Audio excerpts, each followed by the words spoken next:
It's exciting to be able to play for conference championship.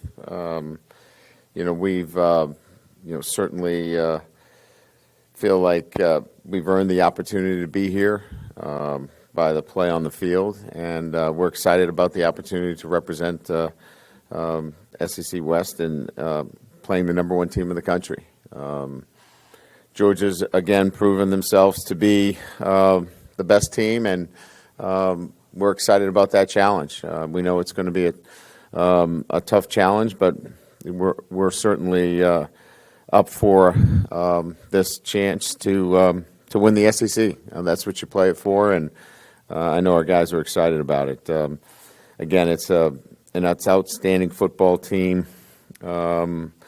There's so many superlatives. Whether you go on offense and talk about Stetson Bennett, or you go defensively and you talk about some of the biggest defensive linemen and most active linebackers with Johnson and certainly inside with Carter and Beal. This is just a well-coached, consistent football team. But our guys have, had the opportunity to play the best, and this is another opportunity for us to be challenged. And so we're excited about the opportunity. So with that, we'll open up to questions.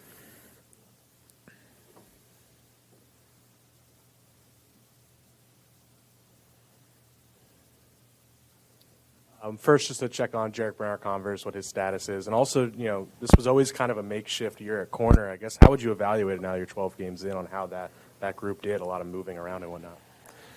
Well, we're playing for the SEC West Championship. I think that's a pretty good answer to that. But Jerrick is he will practice on Tuesday, non-contact. If he gets through that non-contact practice, then he'll be fully cleared. So we're expecting that he'll be back for us.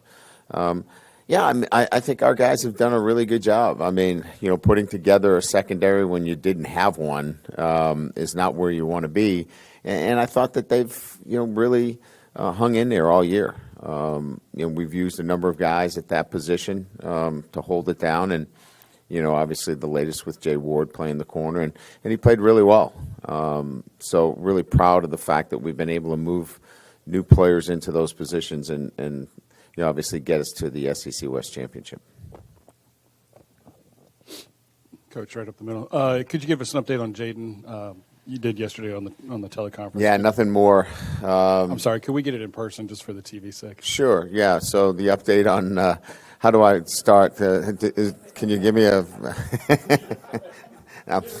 I got it. Right. Give me that for some plays too when you get a chance. So he's been evaluated. He's in a walking boot. We'll keep him in that boot today, and then tomorrow he'll go in for his exam. And really, this is about, strength. He'll go on the Alter G today, so he'll run with no, obviously, force, and keep him conditioned even through today, which is a weight training and film study day. And then tomorrow, he'll go through a manual exam where effectively he's got to be able to get up on his toes. If he's able to do that, then we're ready to go for Tuesday. How'd I do? Good. Thanks. I have a different type question. So, it's a good problem to have, obviously, but some coaches in the past have said how playing in the championship game makes it difficult with the early signing period, with recruiting and stuff like that. Is it compounded by where the transfer portal is now? And how are you dealing with it? Like I said, again, you want to have this issue, but it's still an issue. No doubt. There's no question about it. So, our situation is different because, most teams that are not playing in a championship game are out on the road recruiting today, and certainly we're preparing for the game. So, we can't be out recruiting at this point. So you lose that opportunity. But recruits know that we're preparing for a championship game, so you gain that back on the other end. Next week is where it really gets interesting, right? So the transfer portal opens on the 5th. We certainly want to be able to recruit, but we want to obviously set our own roster as well.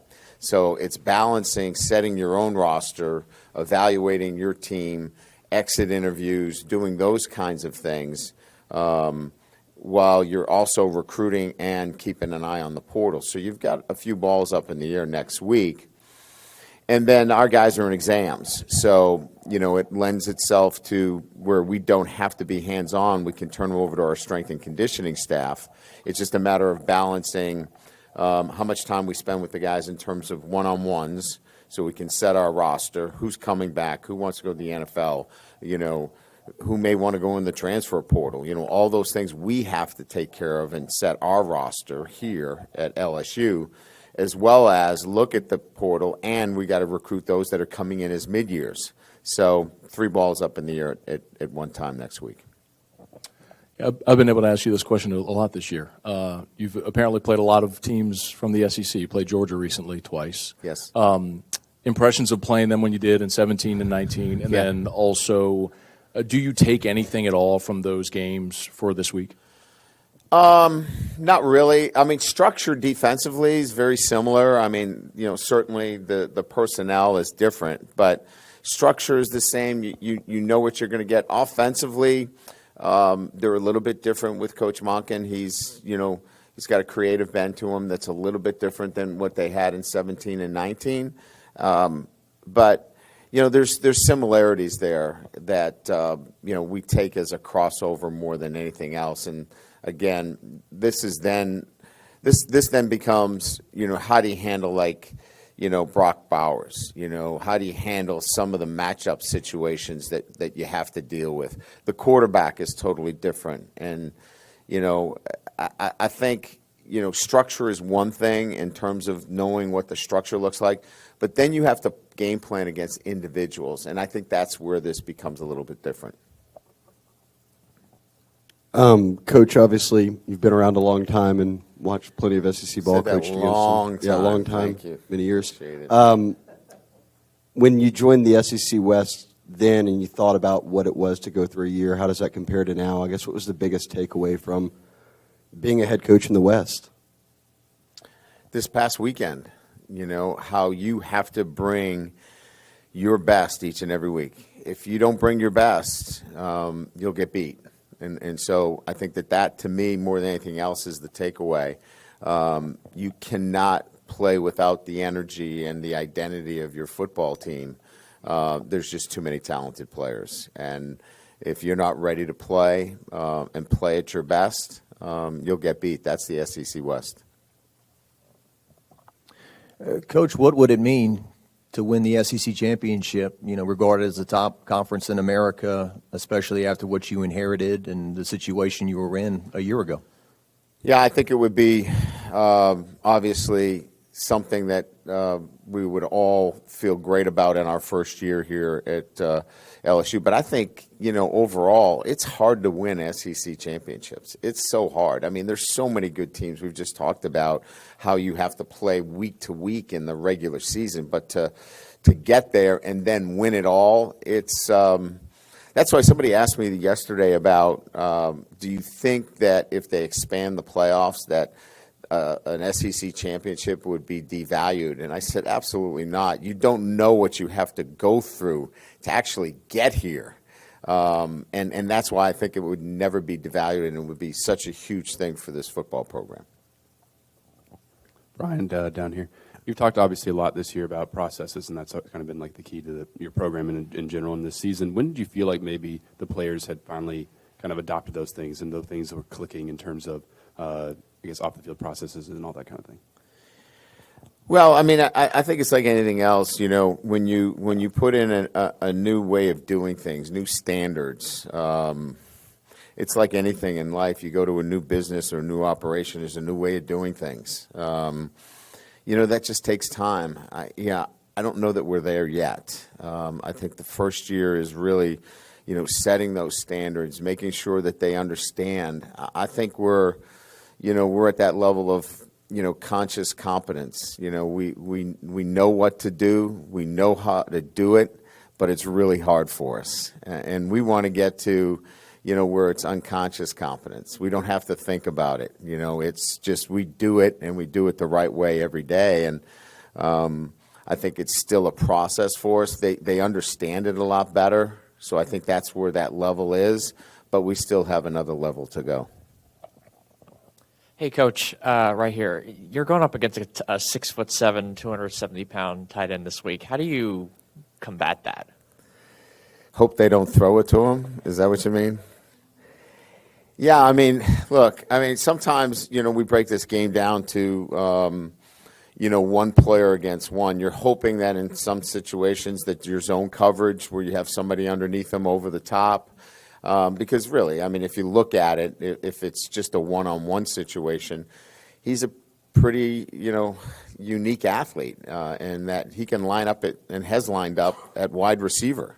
That's not a great matchup for anybody. So, you've got to take some of those things away. You've got to be able to help with underneath coverage, over the top. Sometimes there's bracket situations where you've got a corner with an inside backer and a safety, and that triangle kind of takes away throwing lanes, because if it's just as simple as one guy versus one guy, that's not a favorable situation. But you may get that sometimes, and you're hoping the pass rush gets there. You're hoping that Stetson can't find him, things of that nature, because it is a matchup issue. Down here in the front. More big picture for the first year, could you maybe cite a couple of things beyond the coaching staff and managing the roster, just a couple of things that you implemented new to the program this year that in retrospect you think were really effective, you're glad you did? And on the flip side, what was it like to try to decide what not to change? Because obviously it's a very strong program. Yeah. You never really touch tradition, but you don't worship it, right? You bring tradition along with you.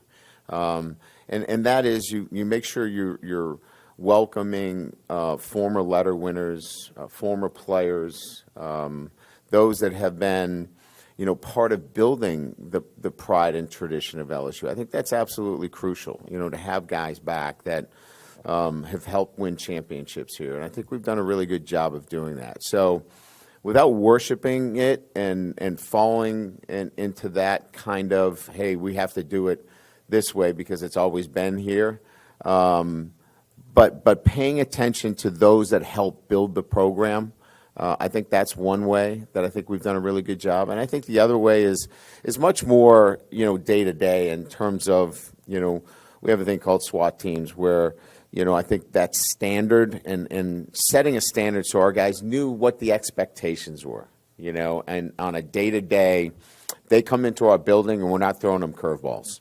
They know exactly what they're getting. It's a consistency every single day, and I think that creates an atmosphere within the building that they can trust. And so I think that those two things in particular, really welcoming our former letter winners back, those that have been instrumental in building this program, without get caught up with, hey, we did it this way, we got to continue to do it this way. And then internally setting up our SWAT teams. Do you worry again or protect against a letdown after losing the game last week and I guess for all intents and purposes losing a playoff shot? No.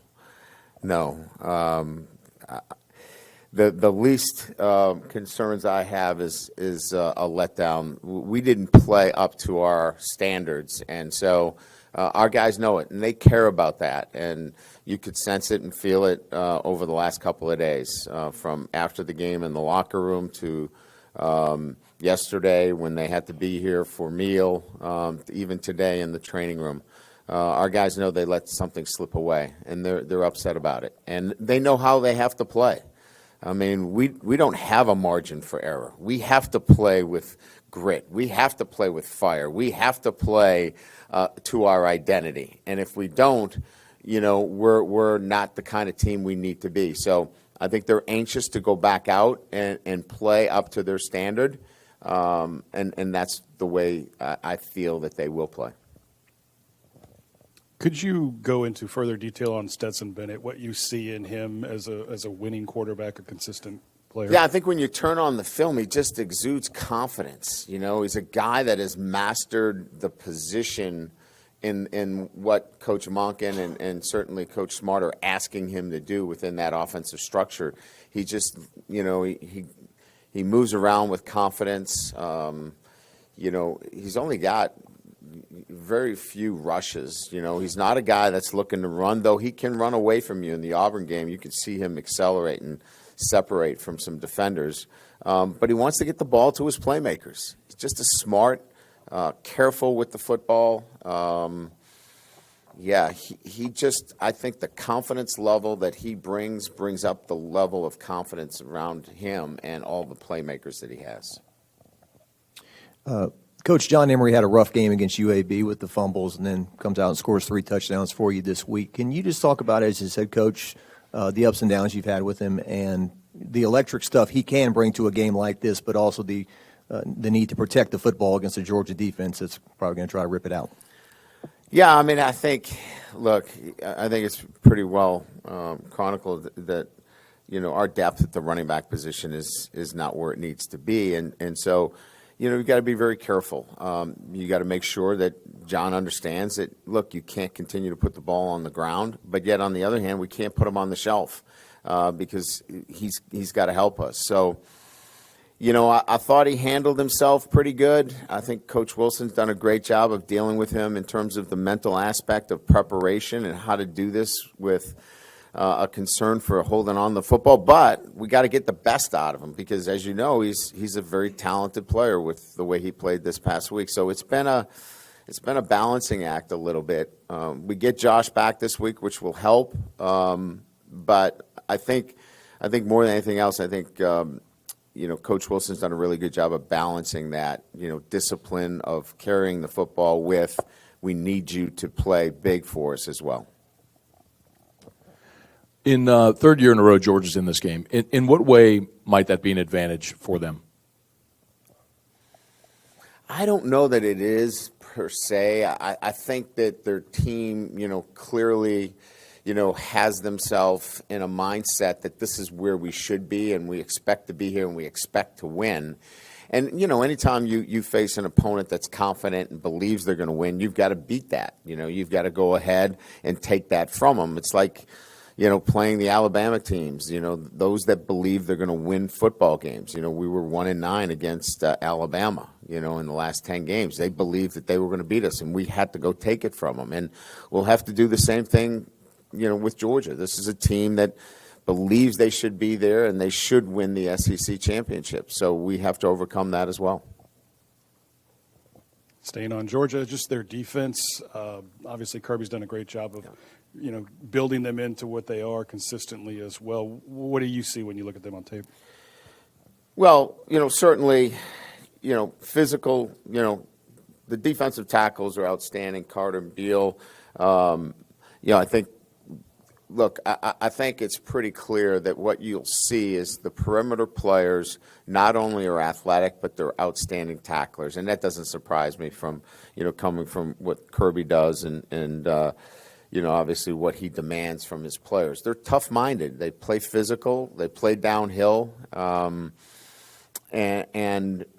they play a 3-down, 4-down, which, we're obviously seeing a lot of it, but, you got to make sure you minimize the negative plays against a defense like this. You could get into some bad plays, and now you're behind the chains. They get you to third down, now there's a lot of things they can do. So first and second down and eliminating negative plays against this defense in particular is really big.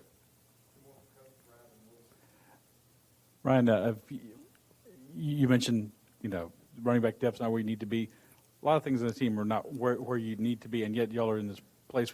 Would you have looked at this team from afar if you were looking at this team somewhere else and say, man, that they're not probably going to be able to get there, and yet here you are? Well, we needed to play. We needed to play to our absolute best when our best was needed, and we did. I'd like to say that for the entire year, but that has not been the case, and a lot of it is we have some work to do in terms of building up the depth of our program and certainly continue to build our process. But I will say that they have given us everything when the lights have come on and their best has been needed. They have given us their best. And you don't know that until you get around a group of guys in terms of what kind of fight they have. This group has a lot of fight. That's why they'll go to Atlanta and they will fight. and they will play hard for 4 quarters, and they will give everything they have against a very talented Georgia team. Brian, you kind of talked about this a little bit yesterday with Todd Monken on the Georgia side. Obviously, y'all go way back to Grand Valley State. Yep. There's a lot of kind of connections. I mean, John Jancic on your when your analyst was there last year, and go back to Grand Valley. Cortez. Cortez, exactly. What I guess how close are you still with some of those people who you started out with at Grand Valley? Obviously, Mike Denbrock's on your staff, but some of the guys who how did you kind of stay close with them throughout your tenure like that, or your career? Yeah, Chuck Martin at Miami of Ohio, was on my staff. A lot of those guys. Look, when you come up through the Division II ranks and you have to learn how to do all the laundry as well as hand out meal money and do those kind of things, you build a relationship with all of those coaches that you carry with you through, your entire career. And so, we always stay in contact. John Jancic played for me, those are the kind of things that you never forget when you start in Division II and you don't have the resources. So as those guys kind of ascend and go on to other positions, Todd and I have always stayed in contact and spent a lot of time when he was at Louisiana Tech. He loves the state of Louisiana. So, I think it's just that connection you have when you're at Division II and, you didn't have the resources that make it special. Good. Thank you.